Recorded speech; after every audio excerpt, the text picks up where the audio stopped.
It always starts before you even move, before you fail, before you win. Before anything changes on the outside, something has to shift on the inside. The mind, that's the real battlefield. It's the first and last thing you face every day. The conversations you have with yourself when no one's around, when you're alone in silence, that's where the war begins. You felt it. You wake up and your body isn't even moving yet, but your thoughts are already against you. They're telling you what you can't do, what you'll never be. They remind you of everything that went wrong, everything you've tried and failed. And the worst part is, the voice sounds just like you, calm, familiar, convincing. It doesn't yell. It just questions everything you're trying to build. Most people don't even realize how loud it is because they've been obeying it for so long. That inner voice has shaped your habits, your confidence, your entire life. And every time you backed off, every time you avoided the discomfort, you trained your brain to lead you with fear instead of truth. And now here you are, still wanting more, still dreaming bigger, but stuck in the same cycle, not because you lack ability, but because you've never learned how to win the fight inside your own mind. The problem isn't that you doubt yourself. Doubt is human. The problem is that you keep listening to it. You have to realize your brain is wired for survival, not success. It's trying to keep you safe, not make you great. It wants comfort. It wants certainty. So it resists anything that feels risky or unfamiliar. And if you let that system run your life, you'll always choose the easier path. You'll always quit early, hesitate often, and avoid anything that asks you to grow. This is where the shift begins. Not when you build muscle, not when you make money, not when people clap. The shift begins the day you stop letting your thoughts run unchallenged. The day you start to recognize the moment you're shrinking and choose intentionally to move anyway. You don't silence the voice by ignoring it. You silence it by outworking it, by proving it wrong, by showing up so many times that it finally realizes you're not leaving, you're not quitting, you're not negotiating with fear anymore.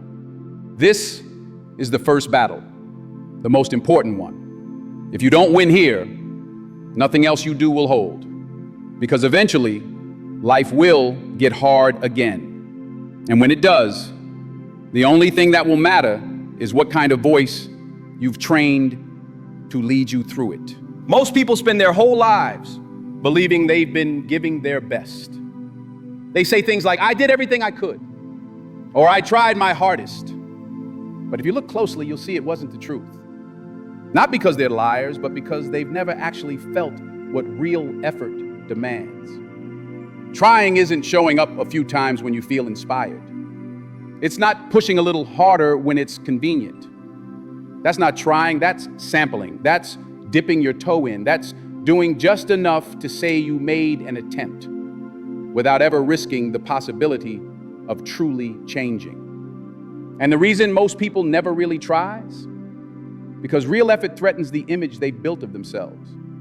When you really try, not halfway, not just for a week, but when you go all in and it still doesn't work, you're left with nothing to hide behind. You're forced to confront the truth that maybe you're not as tough as you thought, that maybe you've got work to do. That's a terrifying moment. And most people would rather protect their ego than face it. So they stop just short of that place. They stay in the comfort zone of trying just enough. Not so little they feel lazy, but never so much that they risk hitting the wall. That in-between space becomes their life. It becomes their identity. Busy, but not committed. Active, but not accountable. Ambitious, but not dangerous. Trying for real is uncomfortable. It breaks routines. It messes with your emotions. It doesn't fit neatly into your calendar. Real effort makes you sacrifice things that everyone else considers normal.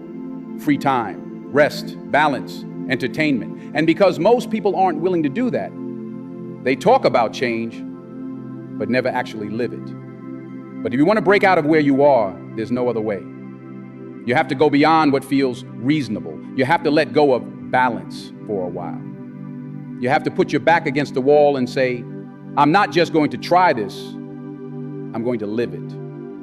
Real effort means making the thing you want a part of who you are, not something you fit around your comfort. It means waking up tired and doing it anyway. It means showing up broken and doing it anyway. It means failing publicly, hurting privately, and refusing to let either stop you. Because when you finally do try for real, everything changes. Not because you got lucky, but because you finally learned what it means to go all in. And that's something most people never do. You want strength, discipline, confidence? It doesn't come from hype. It doesn't come from reading something once or hearing a speech that gave you chills. It comes from doing the same thing, the same hard, uncomfortable thing over and over again. Repetition is the real builder, not motivation, not excitement, just the act of showing up again and again, long after the thrill is gone. And that's what separates the people who change from the people who coast. The people who change don't rely on bursts of energy. They rely on rhythm, on structure, on choosing to do what needs to be done, whether they feel like it or not. And they do it every single day, even when they hate it. At first, it's a fight. Every rep, every hour, every step feels like friction. Your body resists it. Your mind questions it.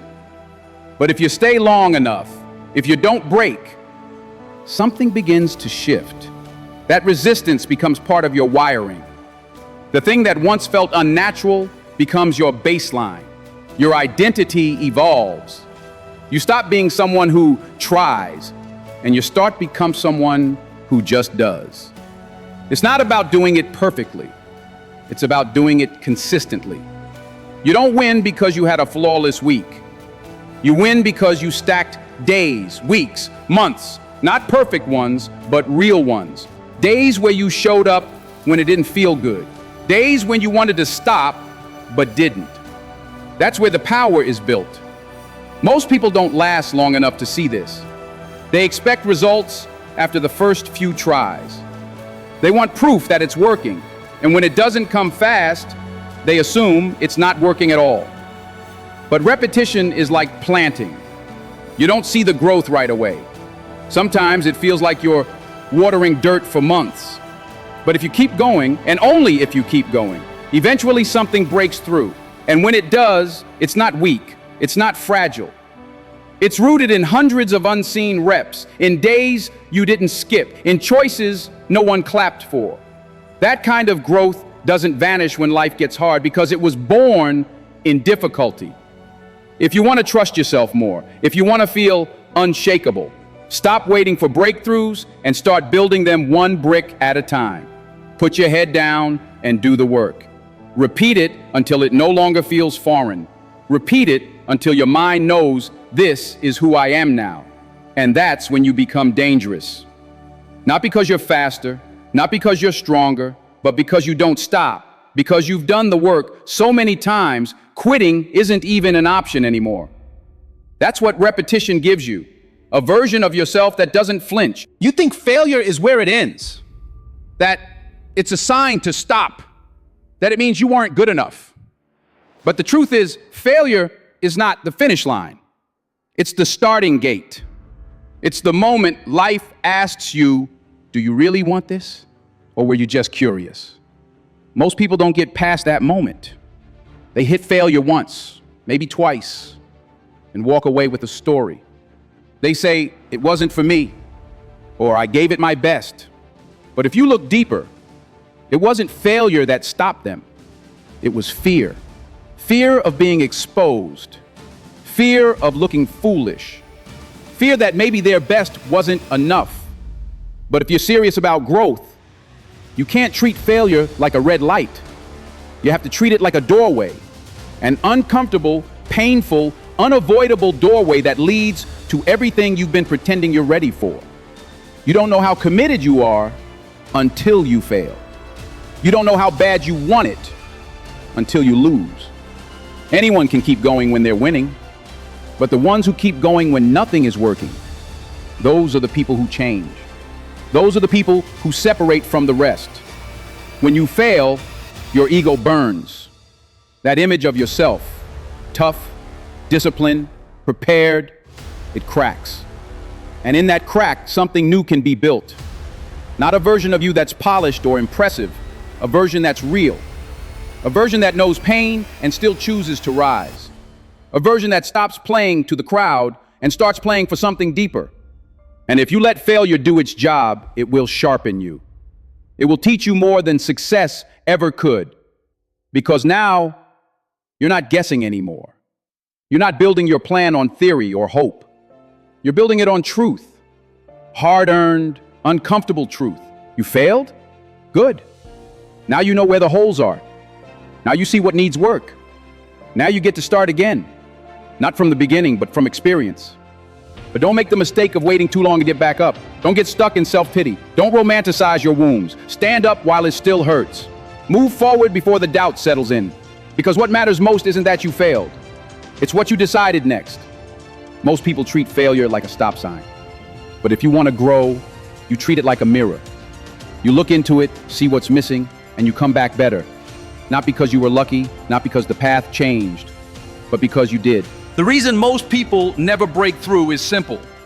They leave themselves a way out, a back door, a soft place to land if things don't go their way. It might look like a second option, a fallback plan, a mental excuse, but no matter how you disguise it, it's still the same thing, an escape. And the truth is, if you give your mind an exit, it will take it. Not immediately, not obviously, but the moment it gets uncomfortable, the moment your dream asks something of you that feels too heavy, too painful, too unfamiliar, that's when your brain will remind you, there's still another way. You don't have to do this. And just like that, you're gone. Not because you weren't capable, not because you didn't want it, but because you made quitting an option long before you ever started. People think quitting happens in the moment they walk away. It doesn't. Quitting happens in the small negotiations you make with yourself every day. The way you leave cracks in your commitment. The way you say, if it doesn't work out, I can always go back. That one sentence is what keeps most people average for life. If you want to change for real, you have to eliminate the exit. You have to make the commitment non-negotiable. You have to decide that there is no plan B, because plan B will always be the easier one. You don't transform your life with one foot out the door. You do it when there's no door left to run through. It's not about being reckless, it's about being all in, about showing your brain, your body, and your habits that this isn't temporary, this is the new way. That no matter how long it takes, how much it hurts, or how ugly the process gets, you're not backing off, you're not checking out, you're not trying, you're becoming. When you remove the option to quit, everything changes. Your energy shifts, your attitude shifts, your mind stops looking for relief and starts focusing on results. You stop asking, is this too much? And start asking, what else can I give? You're not waiting to see how it feels anymore. You're in it, fully. And that level of ownership builds a different kind of resilience. Not the kind that needs motivation, but the kind that survives when motivation dies. So look at your life, look at your goals, look at your daily habits, and ask yourself honestly, where have you left yourself an exit? Where are you still waiting for something easier to come along? Then shut it, lock it, burn it if you have to. Because once there's no going back, the only direction left is forward. And that's where everything begins to change. What you call normal is not a fact. It's just a pattern you've repeated for so long, your brain decided it was safe. That's it. Not good, not right, just familiar. But if that version of normal is keeping you small, passive, tired, or constantly frustrated, it's time to burn it down. You can't become something new while holding on to old definitions of what's acceptable. Growth doesn't happen in your comfort zone. And yet, comfort is what most people keep chasing, even while they say they want change. You get up, You follow the routine. You deal with stress the same way. You run from pressure the same way, and then wonder why nothing feels different. The problem isn't your effort, it's your standard. You've been trying to grow while keeping your life soft, but you can't build strength while living inside convenience. If waking up early still feels abnormal, if pushing your limits still feels extreme, if holding yourself accountable still feels like a burden, that's not because you're weak. That's because your brain hasn't adapted yet. It's still anchored in the version of you that's trying to survive, not dominate. And until you change what's normal, every time life gets hard, you'll default back to what's easy. Changing your baseline is hard. It means leaning into discomfort before you're ready. It means suffering on purpose, not because you enjoy it, but because you've decided that becoming stronger is more important than staying comfortable. Think about this. If you lived in chaos long enough, peace would feel unnatural. The same way, if you live in discipline long enough, laziness starts to feel off. Your environment doesn't just shape your habits start to shape your identity. That's the secret. You don't wait until it feels natural. You force yourself into a new pattern, and then your mind catches up. You want to feel different? Then act differently, consistently, until the old way feels like a betrayal of who you've become, until the hard path is the one that feels honest, until avoiding your work feels like a violation instead of a reward. That's when you know you've redefined normal, when sacrifice stops being something you dread and starts being something you trust, when effort is no longer a punishment, it's just what you do. It's how you live. Most people never get there. They visit discipline, but never stay long enough to call it home. They touch discomfort, then run back to ease and call it balance. But if you're tired of the cycle, if you're done with the roller coaster of effort and excuse, pain is coming. That's not a threat, it's a fact. Whether you're chasing greatness or just trying to become someone you can respect, there will come a moment when everything hurts, physically, mentally, emotionally. And that's where most people fold, but not because they're broken, because they never learned what pain really means. See, your body will always send the first signal. It'll say stop when things get too hard, too heavy, too much. But the body doesn't speak truth. It speaks discomfort. And if you let that discomfort decide for you, you'll stop long before you ever reach your limits. That's how most people live, thinking the moment their legs hurt, their lungs burn, or their thoughts get loud, that they've hit the edge. But pain isn't the edge. It's the beginning. It's the gate. And you have to decide if you're the kind of person who walks through it or backs away. The truth is, your body is soft compared to your will. The body breaks down fast. It gets tired, sore, tight, injured. It screams. But your will? That's different. That's the voice that shows up after the body quits. That's the part of you that says, we're not done, not yet. And when that voice gets stronger than the one that's begging you to stop, that's when you find out what you're really made of. It's not about being reckless. It's about knowing the difference between injury and inconvenience, between danger and discomfort, between quitting because you must and quitting because you're afraid to suffer. Most people don't reach this place. They stop the moment it gets hard and justify it with logic. I don't want to overtrain. I should take a break. Maybe this isn't healthy. And sure, sometimes that's true. But most of the time, it's not logic talking. It's fear wearing a lab coat. Because once you realize that your mind can carry you far beyond where your body quits, you stop trusting the first signals. You listen, yes, but you don't obey without question. You don't treat discomfort like a reason to retreat. You treat it like a challenge to respond. And when you do, when you keep going through pain, not recklessly, but relentlessly, something happens. Your pain tolerance grows. Your fear shrinks. Your identity shifts. You become someone who doesn't panic when things hurt. You become someone who expects the hurt and keeps going anyway. That's power. That's control. That's when you stop being managed by your body and start being led by your will. And in a world full of people who fold under pressure, that will make you unstoppable. When life gets quiet and pain takes over, the mask comes off. You can lie to the world. You can even lie to yourself. But the moment you enter real suffering, the truth steps in.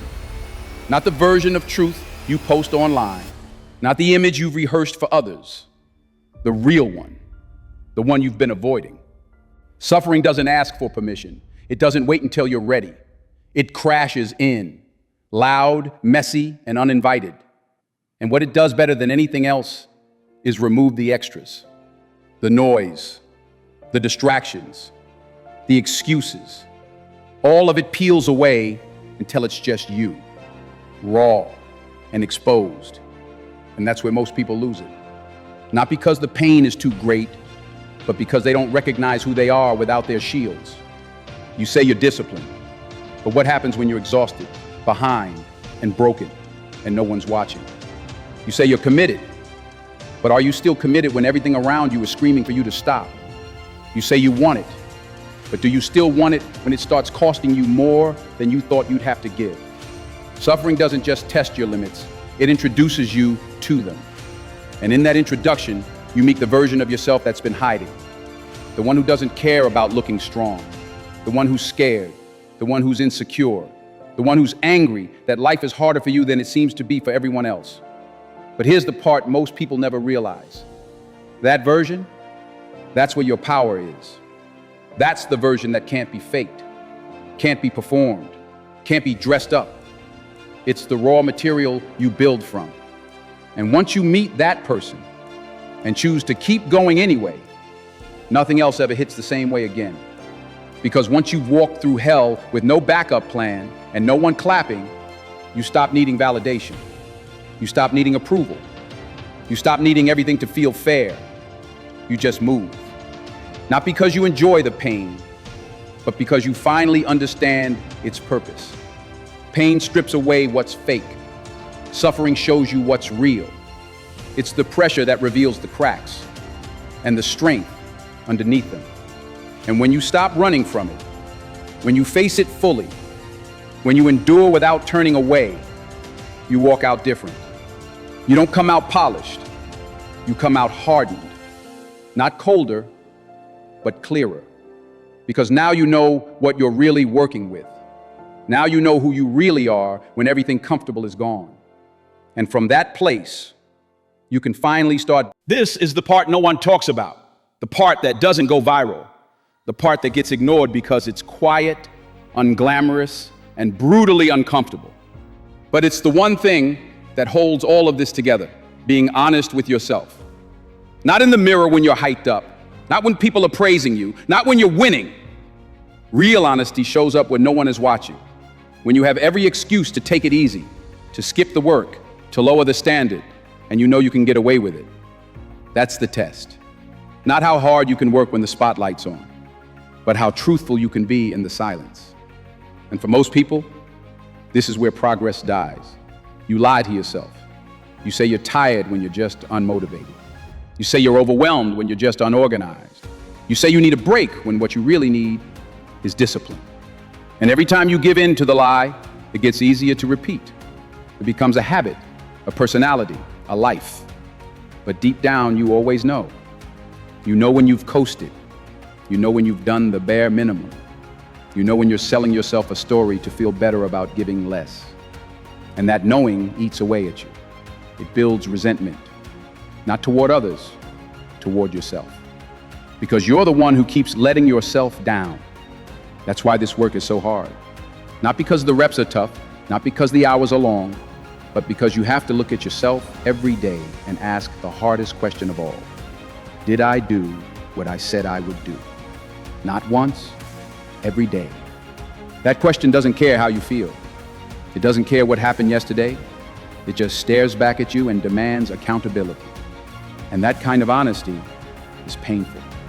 It will force you to admit things you don't want to face. It will expose the moments you settled, the promises you broke, the potential you've been sitting on. But that's where freedom starts. Because once you stop lying, you stop hiding. Once you stop hiding, you start owning. And once you start owning everything, the good, the bad, the failures, the excuses, you finally take control. No more pretending, no more blaming, no more waiting for the perfect day. It's you, just you, and what you decide to do from here. This is the final step, the one that never ends. The daily, quiet, uncomfortable work of facing yourself without filters and choosing again and again to live by truth over comfort. That's where the transformation locks in. Because when you can be honest in the dark, you don't need light to move forward. You just move.